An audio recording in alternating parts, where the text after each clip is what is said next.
Junior ডাক্তারদের সবাই প্রশ্ন করছে যে এত নাটক করে কি হলো, রাত জাগো, ক্যান্ডেল জ্বালাও, চল রাত্রেবেলাটো বাতি জ্বালিয়ে ছবি তুলে চলে আসি।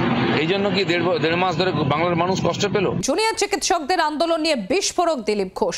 জুনিয়র ডাক্তারদের নাটক করে কি হলো প্রশ্ন বিজেপি নেতার। আরজিকর ঘটনার কি বদল হলো প্রশ্ন দিলীপ ঘোষের।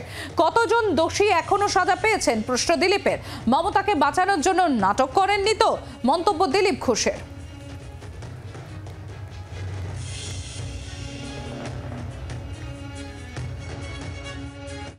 জুনিয়র ডাক্তারদের সবাই প্রশ্ন করছে যে এত নাটক করে কি হলো, রাত জেগে করে।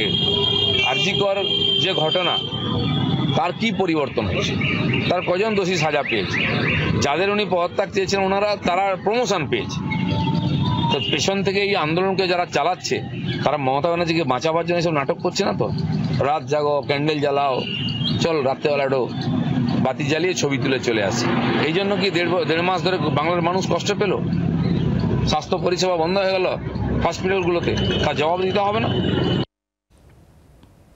তৃণমূল কংগ্রেস নেতা অরূপ চক্রবর্তী রয়েছেন আমাদের সঙ্গে। অরূপ বাবু, দিলীপ ঘোষের মন্তব্য যে আরজিকরের এই যে আন্দোলন, সেটা করে কি হলো, যারা দোষী তারা কি সাজা পেয়েছেন, পিছনে যারা রয়েছেন তারা মমতা বন্দ্যোপাধ্যায়কে বাঁচানোর জন্য এরকম নাটক করেননি তো, কি বলবেন আপনি? দেখুন, বিজেপির গোষ্ঠী কোন জায়গায় গেছে, আজকে দিলীপ ঘোষকে এই ধরনের স্টেটমেন্ট করতে হচ্ছে। তখন জুনিয়র আন্দোলন নাটক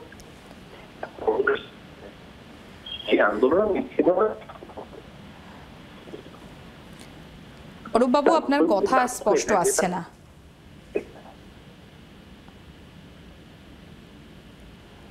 অরূপ বাবু, আপনার কথা স্পষ্ট আসছে না।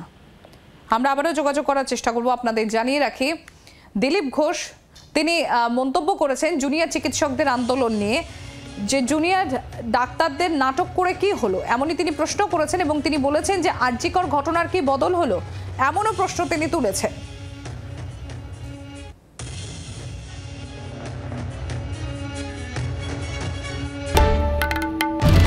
বাংলার আওয়াজ, বাঙালির আবেগ, জি 24 ঘন্টা।